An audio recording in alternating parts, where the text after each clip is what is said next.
Love, Ruby Valentine by Lori Friedman, illustrated by Lynn Avril Cravath.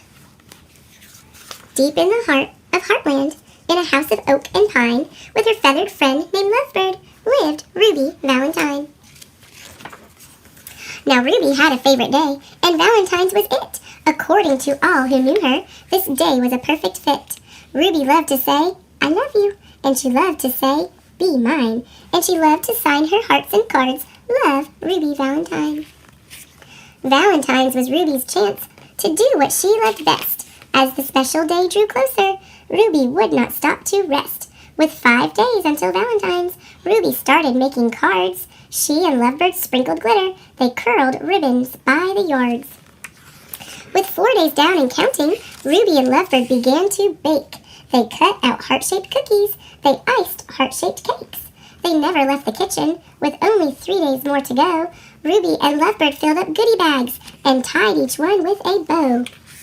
With just 2 days remaining, they worked morning, noon, and night, signing cards and wrapping gifts until each package was just right. With Valentine's 1 day away, Ruby carefully checked her list. Then she loaded up her wagon. No one in Heartland would be missed.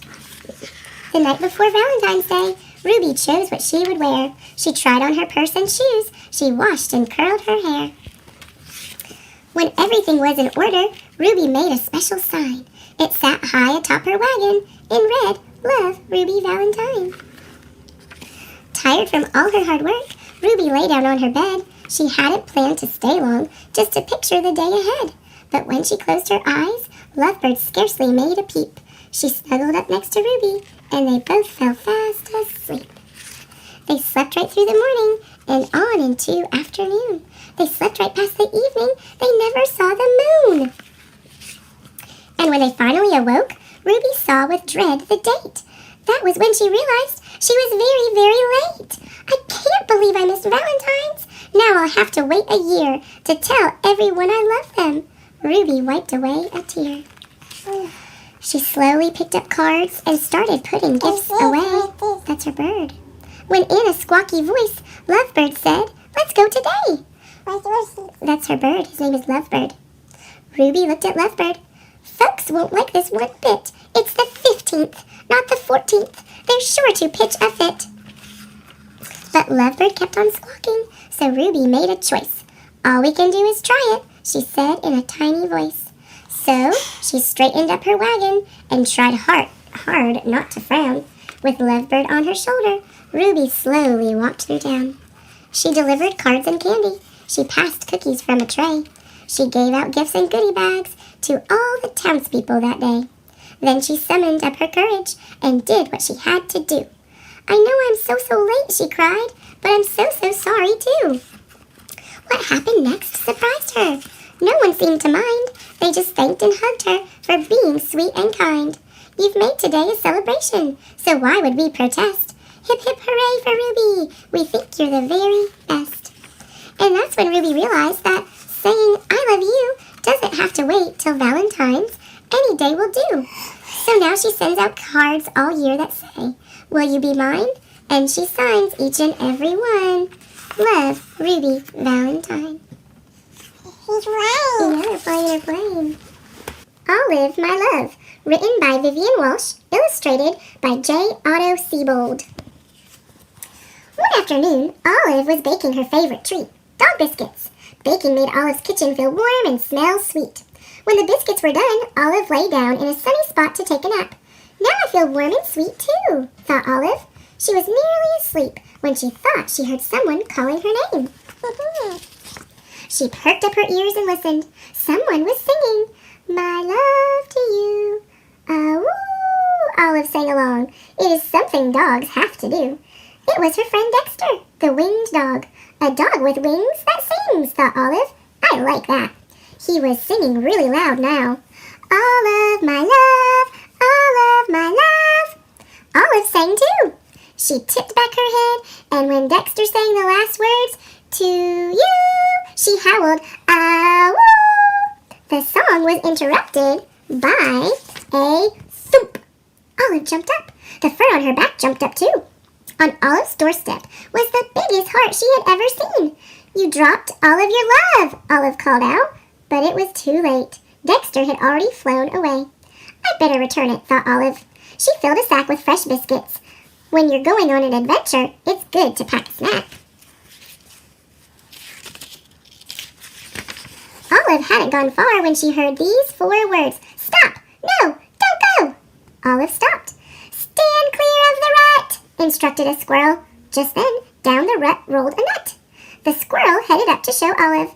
Now I can say hello. Hello, my name is Handler. I have more nuts than any other squirrel on the hill. They fall off the tree, roll into my rut, and that's a one-way trip to where I want them to be. I don't have to go gather nuts. Nuts come to me. And I'm so pleased to meet you. The squirrel could talk really fast. What do you do with so many nuts? Asked Olive. I count them. 1, 2, 3, 4, 5, 6. Phew! Sometimes it takes all day to count them, said Handler. Want to help? I'd love to stay and count with you, said Olive, but I have to return this heart. Oh, let me count that one for you. 1. You have 1 heart, said Handler. Looking very pleased with himself, he picked up a bunch of nuts and hugged them. This is Dexter's heart, said Olive. He lost it. Oh, said Handler, letting a few nuts fall from his grip. You'd better return that. To you, I say, good luck and goodbye. Olive pushed the heart. Olive pulled the heart. This was hard work. Olive was tired. She decided it was time to reward herself with a treat. As she chewed on her biscuit, she heard a voice say, 8, 9, and 10. It was Handler. Olive had hardly moved. Dexter's heart was really big. Handler, do you know a horse or a mule who lives nearby? Some kind of animal that can carry something big, said Olive. An elephant would be good. Handler didn't like counting nuts anymore. He felt like helping Olive. We could take my car, said Handler. Which way? Asked Handler. Ruff, said Olive, sniffing the air. Olive pointed the way. It's something dogs can do. Olive likes to ride in cars. She loved to sit by the window. They drove up the hill. Olive could see Dexter's house. It's just on the other side of that cliff, Handler said. Cliff? What's this? The heart is flying. Olive yelped. Down. Stop! No! Handler, don't go! Handler hit the brakes. The car jerked to a stop. The heart, not knowing any better, kept going. It shot forward toward the cliff, and then it froze in mid-air. It was caught in some kind of net. What is that in my web? Asked a spider. It's Dexter's heart, said Olive. He lost it. Oh, said the spider. You'd better return that. We're trying to, said Handler. Can we drive there? Impossible. No car can make it across the steep ravine. Even Dexter can't drive to his house. He flies. I wonder if I can help. My name is Weaver. Weaver began to wind silk thread around some branches. Weaving helps me think, she explained. She made a hammock. Swinging in a hammock helps me to think, too. Olive thought for a while, and then she said, a treat helps me think. She opened her sack of biscuits. Handler had brought some treats, too. Would anyone like a nut chew? Asked the squirrel. Oh, achoo, said the spider, sneezing. I'm allergic to nut chews. Would either of you like a fly wing? Oddly enough, both Olive and Handler were allergic to fly wings. Fly wing, said Weaver. That's it! Flying! She turned her hammock over and stretched it back. A slingshot can cabolt you over the ravine. You can fly to Dexter's house. Only a very brave dog could do that, said Handler. Olive looked at the heart and thought about her friend Dexter, the dog with wings that sings. Olive was a brave dog. 1, 2, off she flew! There she goes. Thump! Dexter opened his door and saw a huge heart lying there. I've brought your heart back, said Olive. My heart? Asked Dexter. You lost it. You were singing, all of my love, said Olive. I didn't lose my heart, Olive. I gave it to you, said Dexter. Didn't you get my note? Note? Nope. Olive was confused. She was staring at a piece of paper stuck on Dexter's wing. It was the note. Dexter sang the words that he had written there. For Olive, my love, all of my love, yours, Dexter.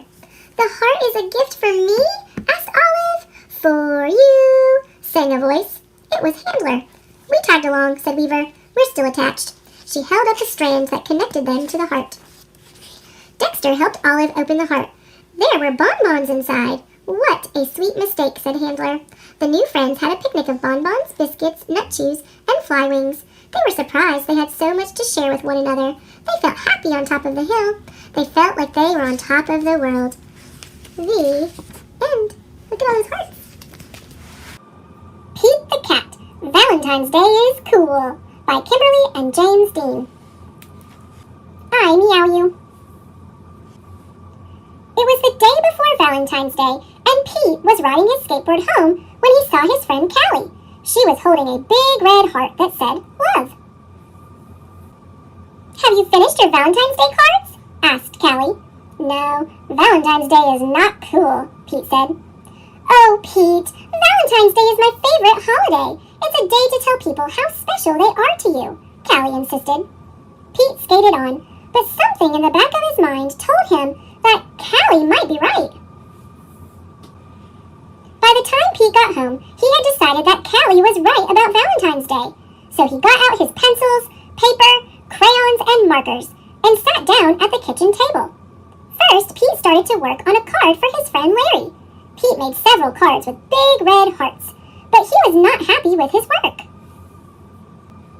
Pete wanted to make the perfect cards for every cat in his class.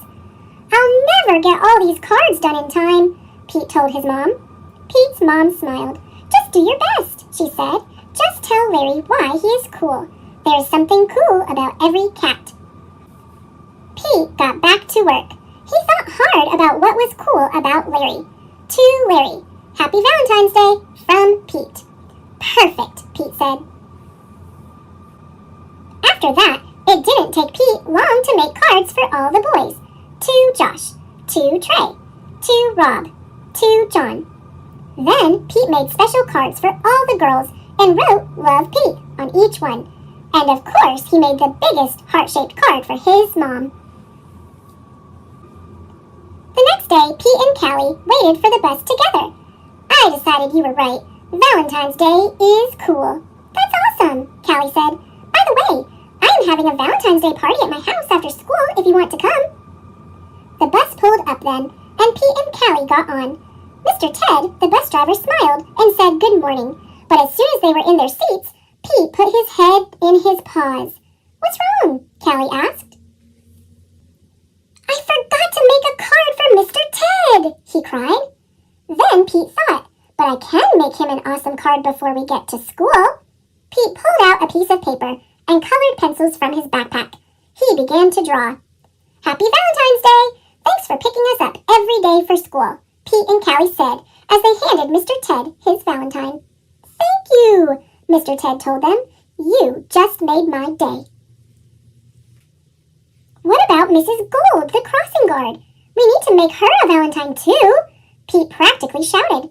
Let's do it, Callie said. Let's make Valentines for everyone. Pete and Callie got super busy making cards for everyone. To Mrs. Gold. Happy Valentine's Day. After school, Pete went to Callie's party. He rang the bell, and then he froze. Callie opened the door, only to find her friend in a panic. What's wrong, Pete? I forgot something very important, Pete admitted. What? Callie asked. I just realized I forgot to make a card for you, Pete said. That's okay, Pete. Cards are just a way of showing you care. Hanging out with you, that's way better than any card. This is the best Valentine's Day ever. And happy Valentine's Day to you. Love, Pete. Mr. Goat's Valentine by Eve Bunting and illustrated by Kevin Zimmer. Mr. Goat read the headline in the Goat Times. It's Valentine's Day.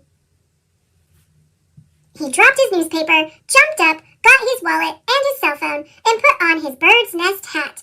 I'm off to show my first love how much she means to me, he told his cat Beatrice. Meow, Beatrice said, and yawned. On the way, Mr. Goat passed Miss Nanny Goat's weed stall. I'll have a mixed bouquet, Mr. Goat said. Crabgrass, pigweeds, and ragweed in that nice rusty can. They are for my first love. She's fond of a ragweed salad. She will like the can, too, Miss Nanny Goat told him. Mr. Goat nodded. Cans are tasty with a sprinkle of salt. He had only gone for a few more steps when he smelled a delightful smell. Mr. Pygmy Little Goat had a stall under a tree. He was selling his delicious rotten eggs. He had opened one as a sample. It lay on his counter, black and oozing. Rotted for 2 years, he told Mr. Goat. Guaranteed foul and disgusting. Mr. Goat drooled. I'll take 4. 2 for my first love and 2 for me. We always share. He watched as Mr. Pygmy Little Goat arranged them in a red box and tied the box with a pretty red ribbon. Perfect, Mr. Goat said. They are so ripe I can smell them even through the shells. My first love and I will share the pretty red ribbon for dessert. He walked on, breathing in the delightful smell of rotten eggs with every step. Miss Skunk came by with her perfume cart. She sniffed hopefully. What is that delicious smell? She asked. Rotten eggs, Mr. Goat said. Miss Skunk smiled. They smell like me. May I try one? Sorry. Mr. Goat wound his front legs around his egg box. These are for my first love. It's Valentine's Day. Miss Skunk cocked her head. Do you have a Valentine's card for her? No, I have presents. Too bad. For Valentine's Day, you need a card. Miss Skunk sprayed Mr. Goat. This is for you, Mr. Goat. You'll smell nice for her. Nice as your eggs. Happy Valentine's Day. Thank you, Miss Skunk. Mr. Goat sat under a tree and thought hard. Perhaps Miss Skunk was right. I do not have a card for my first love, he told himself, but I will compose a song and serenade her. It was shady and cool under the tree. He sat, thinking, and before long he had the words of a song. Hooray! He straightened his bird's nest hat and hurried on. Soon he came to the house of his first love. Oh, he thought, I hope she's home. I should have called first. Mr. Goat burst into song. When I was a little kid, it didn't matter what I did. If I climbed too high and fell, you'd kiss the hurt and make it well. You have loved me from the start. I love you with all my heart. The door opened, and there she was. Happy Valentine's Day, Mother! There was an old lady who swallowed a rose. By Lucille Colandro, illustrated by Jared Lee. There was an old lady who swallowed a rose. I don't know why she swallowed the rose, but that's how it goes. There was an old lady who swallowed some lace. She didn't race to swallow that lace. She swallowed the lace to tie to the rose. I don't know why she swallowed the rose, but that's how it goes. There was an old lady who swallowed some glitter. She wasn't a quitter to swallow the glitter. She swallowed the glitter to trim the lace. She swallowed the lace to tie to the rose. I don't know why she swallowed the rose, but that's how it goes. There was an old lady who swallowed some candy. It was fine and dandy to swallow that candy. She swallowed the candy to garnish the glitter. She swallowed the glitter to trim the lace. She swallowed the lace to tie to the rose.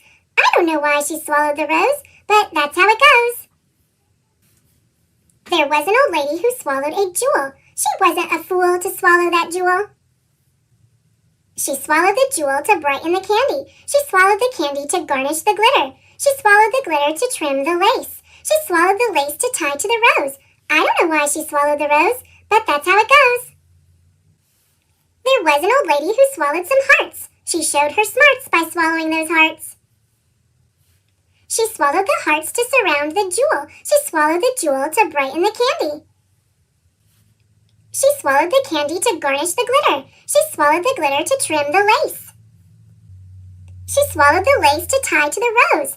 I don't know why she swallowed the rose, but that's how it goes. There was an old lady who swallowed a card. It wasn't hard to swallow the card. It brought the old lady so much happiness that she smiled and laughed and blew a big kiss. Happy Valentine's Day! Love, the old lady.